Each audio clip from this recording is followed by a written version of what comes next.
Hello guys, welcome to my channel. So today we will discuss about with the third normal form in our SQL series. So last video I had done with the second normal form.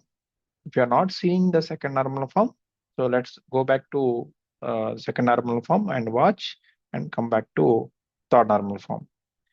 So first video in part one, normalization first normal form covered. Second part to second normal form covered. So this is the third part three, third normal form. Okay. So in third normal form, what are all the rules to be satisfied? First, in third normal form, first rule is must be in second normal form. So you don't come to directly third normal form and not to transform the data. So first, let's complete with the second normal form. Before doing the second normal form, let's complete the first normal form. So this is the order. So first, let's complete the first normal form, then complete the second normal form, then complete the third normal form. Okay. So right now we are explaining with third normal form. So first of all, first rule is must be in second normal form. So that is already done. So let's copy the data. So whatever the data we have done.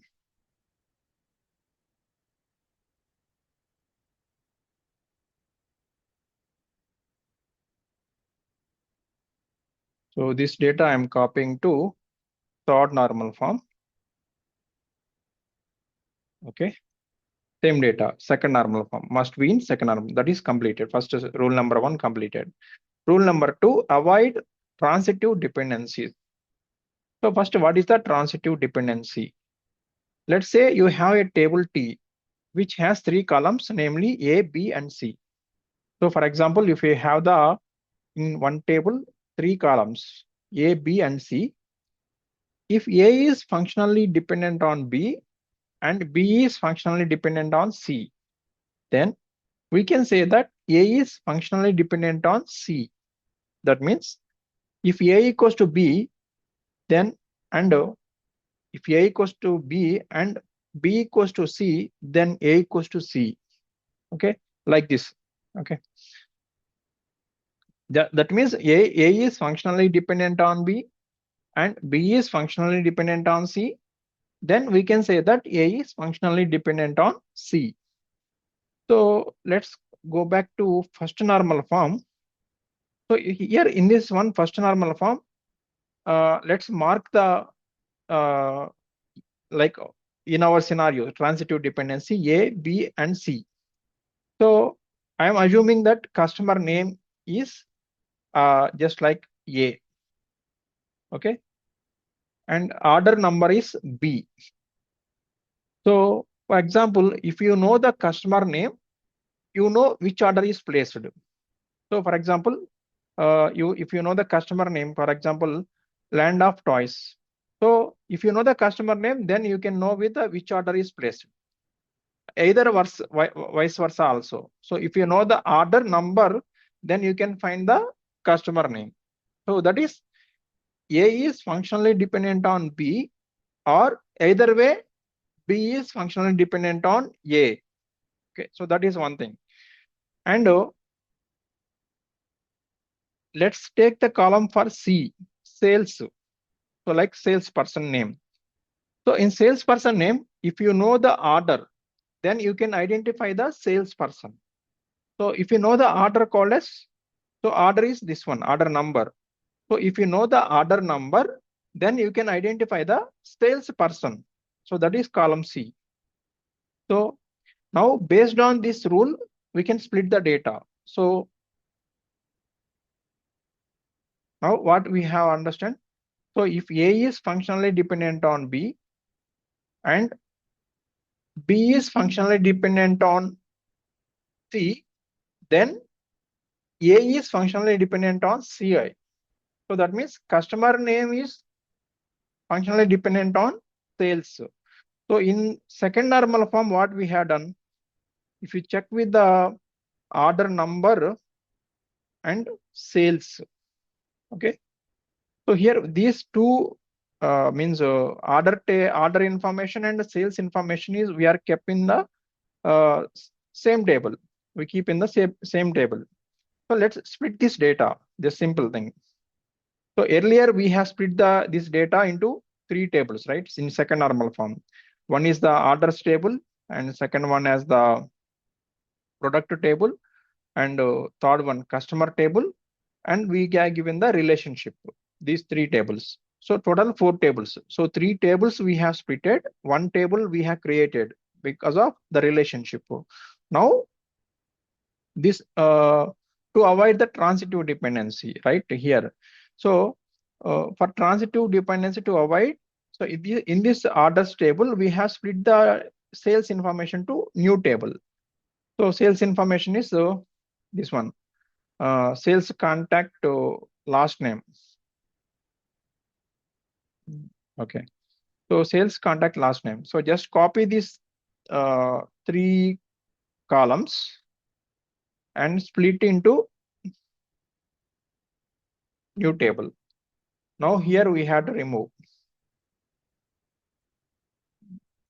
this one and remove where it is delete. Yeah. So we have deleted this one also, format do same. Okay. Now the tables are small. So order table is to be small. Now if you look into the sales table,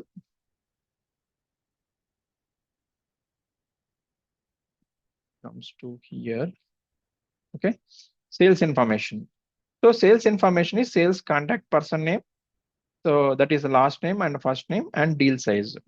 But here, if you look into this sales table, there is no unique identifier. Okay.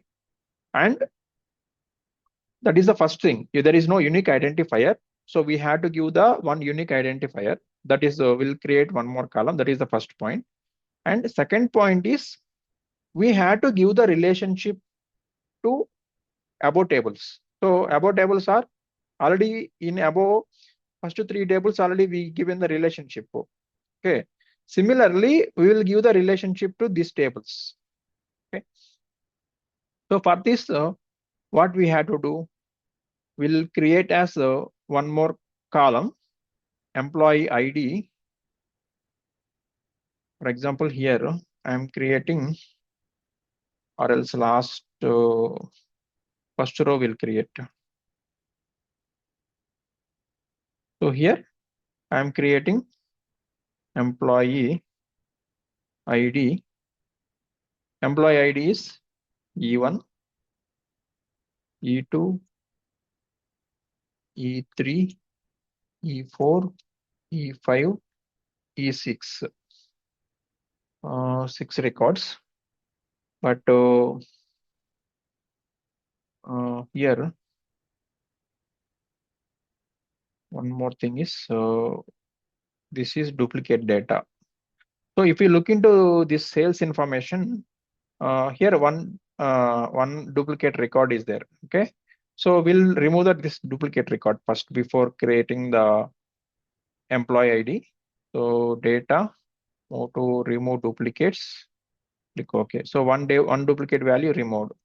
Now we'll create as the format that this one format. Okay. Now we'll create as the table. So now I have created as the unique employee ID E1, E2, E3, E4, E5, E6. We'll give as a primary key this one. Okay. So primary key created.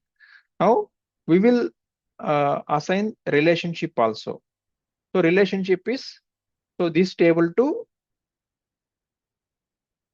above tables we have to give the relationship.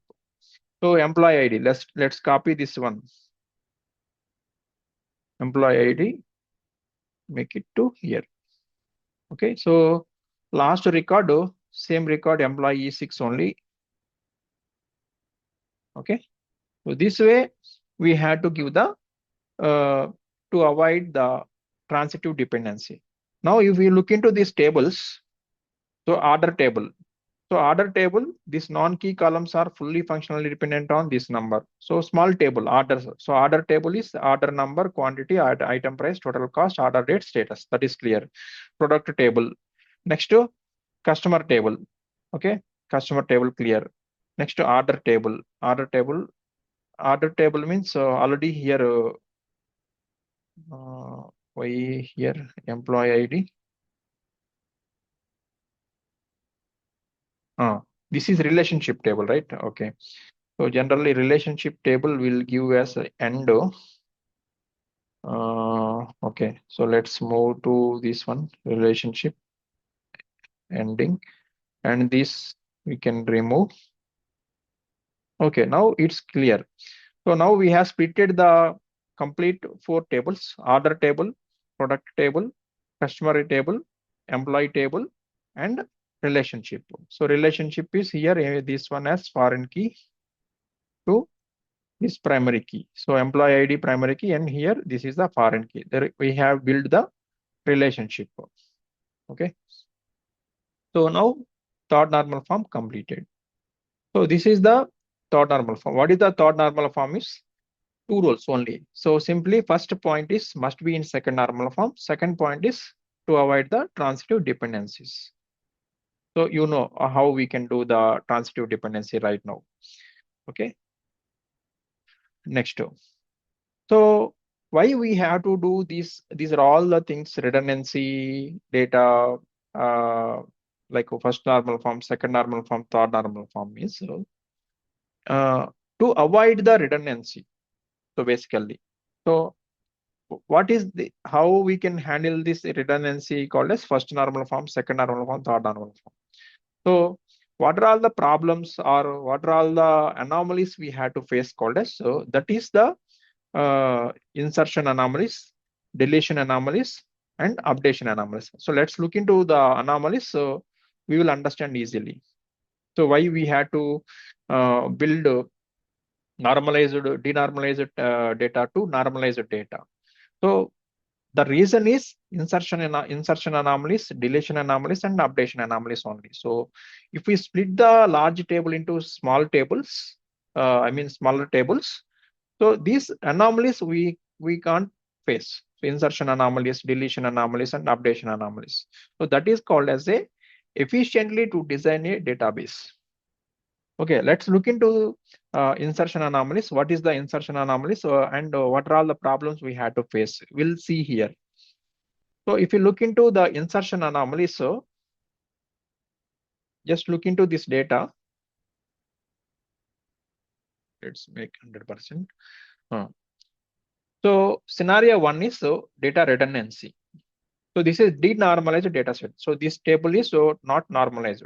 So if we get the denormalized data set, what are all the insertion anomalies we have to face? That we are seeing here. So if you look into the insertion anomalies, denormalized data set, so basically order number is the unique. So there is no problem. And quantity, these are all no problem. But if we look into the customer name, at the starting video normalization, I explained this scenario, duplicate records, redundancy, right? So if you look into this customer information, so one customer is purchasing multiple orders. Okay. For example, in this data, so 20 to 30 records, it is very easy to remove the redundancy. That is fine. But if you are getting day by day records or 20 million records, 30 million records, so day by day the data is to be increasing. Okay. So day by day means, so every day the data is to be adding. For example, if you are working within the banking project, okay. So in banking project, every day you are getting the data. So the data is to be adding. For example, if you consider as the customer name of land of toys, so this incorporation customer is buying some orders. Okay, so every day he is buying with some motorcycles, some vintage cars, some classic cars, some buses, some trucks. So the data is keep on adding. Okay, so if he buys for today 1 million records, or else if tomorrow or day after tomorrow if he buys with some other orders, okay, so then these records, these duplicate records are keep on adding. Okay, if you split the table like customer table, just you can add it with one record, right? So this customer information, like whatever the information customer, land of choice ANC, phone number and address, city, state, postal code. So we'll check this customer table in the third normal form. So third normal form, if you look into customer ID, customer name, so customer ID, one unique ID will give, and remaining customer name, address, phone number, city, state. Just we'll add one particular row. Okay, but here if we add how many orders he placed, those many records we have to keep here in the main table. So that is the denormalized text problem. So that is the one scenario. And scenario two, missing data. So missing data called as, so for example, if any new product is to be launched. So example, if you see this row highlighted, cruise ship is to be launched, but there is no orders, there is no customers, and there is no sales information. Then at that time, what we can do? Only we had to add product information. Okay, in this denormalized text, only we had to add product information. Remaining all the rows, remaining all the columns, we had to update as the null. That is empty values. So that is so empty values we have to place here, and we have to keep on increasing how many number of products are adding. So this is also, if you removing the null values, then you can cross with this particular product information also we can loss. Okay. So this is one type of anomaly. So this is simply insertion anomalies. So if you insert one particular instead of one particular record, you are adding how many number of records. See here, for example, in this scenario only, how many number of records you are adding here? Highlighted records, 12 plus 1, 13 records are you are adding instead of one record. In real time scenario, we had to add millions of records. So that's why we had to do the normalization. We had to split the database into small tables. Like efficiently, we had to design the database. Next comes to deletion anomalies.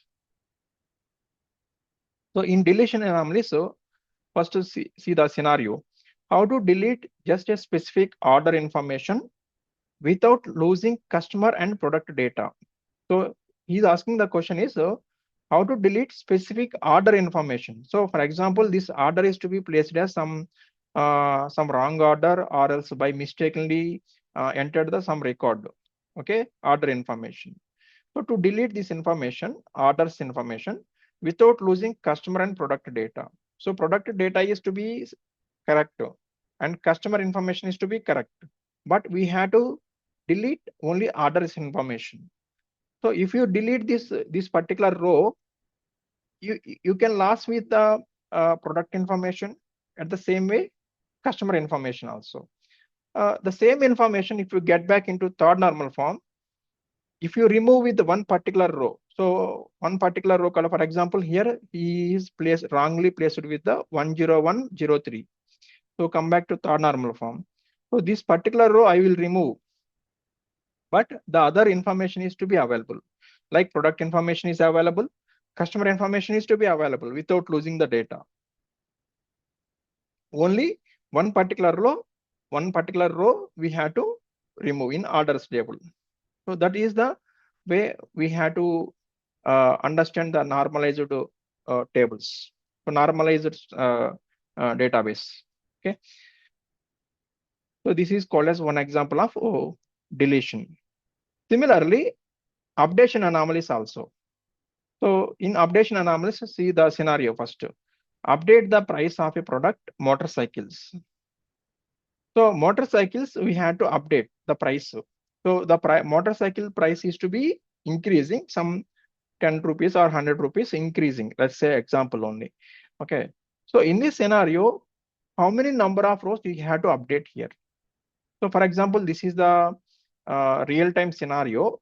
in the real time scenario, whatever the number of orders placed, all the number of orders we had to update to the motorcycles information. For example, in this small data, we had to update 1, 2, 3, 4, 5. 5 records we had to update. Instead of updating one record, we had to update here 5 records. So in the real time scenario, we are getting 20 million records, 30 million records. So at that time, it is very difficulty. So updating is okay, we will update the data, but it will take time and it will take huge data. So many problems will occur. Okay. So that is the reason we had to split the normalized way, small tables, as early as possible, efficiently to design a database. So instead of one row record, so updating. So updating one row record calls, for example, this is the product table information. So in product table, go back to third normal form, product table, motorcycles price. So just update one particular row, motorcycles in product price is to be increased. So just I will update here instead of first row. Instead of this, all the information I have to update, I will update to only one particular row. That is called as the updation anomalies. Okay. Now, I hope you are understand with the why we are doing with the normalization. Okay. So if you are facing with these type of anomalies, we have to design with a normalized data, normalization. We have to apply the normalization. Efficiently, we have to design the database. Okay. Insertion anomalies, deletion anomalies, and updation anomalies. But you have to split the data into smaller chunks as early as possible. But that is you can do. But mainly you can apply the up to third normal form. That is transitive dependency and partial dependency and first normal form. Each and every row, single value. Each and every column should be a single value. So first normal form, second normal form, third normal form is enough. And one of the important thing also, most of the companies, 90% of the companies is applying up to third normal form only. Because of the reason is, if they are splitting the data into small chunks, applying with normal forms go on. If you are applying with again BCNF, so this table you have to split into another table. Okay, so that's why if you're splitting multiple tables, multiple smaller tables, while if you're writing the query, so then again you have to join with number of joins. So the complexity is increasing. So if you are writing with this type of data, like small data, so 5 to 10 records or 20 records or 100 records, if you are joining, there is no problem, complexity. So when the heavy data you are using, like millions of records, when you are dealing with millions of records, at that time, if you write within the query multiple joins, so the query it will it will take us the huge time. So that's why we can't increase the complexity. So the companies also not interesting to increase the complexity. So up to they are doing with the normalization up to third normal form. First normal form, second normal form, third normal form. And why we are doing the normalization called as to avoid the anomalies, insertion anomalies, deletion anomalies, and updation anomalies. Okay. And the definitions also available here. You look into this. I will share this Excel sheet. You have to look into this Excel sheet and see the definitions and first normal form, second normal form, third normal form, insertion anomalies, deletion anomalies, and updation anomalies. Okay. Please like and subscribe. Thank you for watching. I will share this file into the in the video description. I will give the link, Google Drive link. So you can navigate to the Google Drive link and access to this Excel sheet. All the supporting files is to be available in the Google Drive link. Thank you for watching.